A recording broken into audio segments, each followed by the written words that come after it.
Bonjour à tous, heureux de vous retrouver pour votre quintet flash du jour, mais avant toute chose, une merveilleuse et bonne année 2023, qu'elle vous apporte bonheur, santé, un peu d'argent, ça vous pouvez compter sur nous, quoi qu'il en soit. Ce dimanche, on prend la direction de l'hippodrome de Vincennes à l'occasion du Prix d'Amérique Race The Turf Calif 5.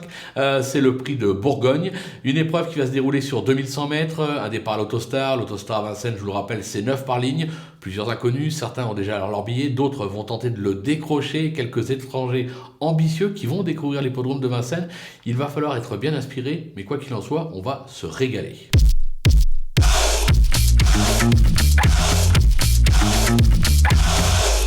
Allez, c'est parti avec nos bases, avec le numéro 4, étonnant bien sûr. Il a répondu présent dans le Bourbonnais pour sa rentrée, plus affûté cette fois et idéalement engagé en tête avec le 4 derrière la voiture. Il doit lutter activement pour la victoire. Attention avec le numéro 15, Héros d'Armes. Il a remporté le championnat européen des 5 ans sur ce parcours en octobre dernier.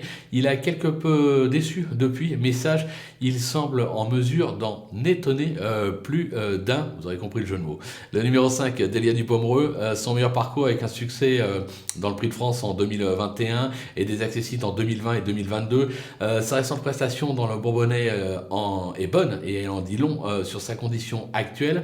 Je pense qu'elle est même capable de s'imposer dans cette épreuve. Les opposants avec le numéro 7, Vernissage Griff. Il a gagné la loterie à Naples cette année devant un certain Vivi Luisa, ça vous dit quelque chose?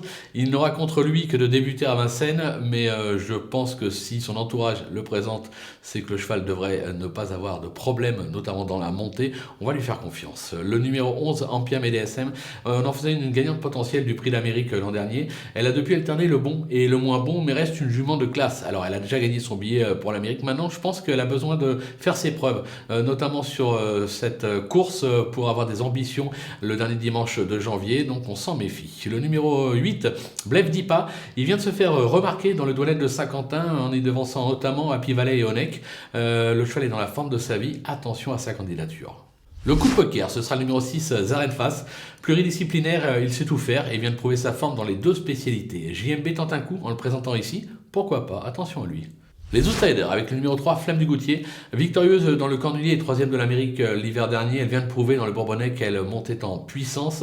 Elle sera encore mieux évidemment pour l'Amérique et pour le Cornulier, mais en attendant elle a tout à fait le droit de se placer dans cette épreuve. Le numéro 1, Coxsteel, c'est tout simplement le tenant du titre de ce prix de Bourgogne. Cette année il a remporté les Yonkers International aux USA.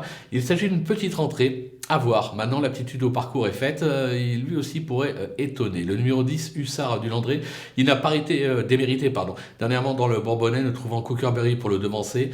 Son billet en poche, il va surtout s'appliquer à peaufiner sa forme, surtout que le cheval reste ferré. C'est vraiment pour une 4-5e place. Le numéro 14, Décoloration, elle vient de rater derrière son billet pour l'Amérique dans le Bourbonnais. Elle est mal garée en seconde ligne, mais elle sait finir ses courses. Si elle veut courir l'Amérique, il faut qu'elle se classe dans les 3 premières, donc attention. Le numéro 13, Beats, ça reste en 3e place dans le Ténor de Beaune, atteste ses moyens. Il court approché, mais si JMB le présente, ce n'est pas sans avoir une petite idée derrière la tête. Il est capable d'aller devant et d'aller loin, même avec le 13, s'il démarre vite, il peut vite bien se placer. Ça peut être une surprise. Pour moi, c'est plus une place que la victoire, mais on ne sait jamais.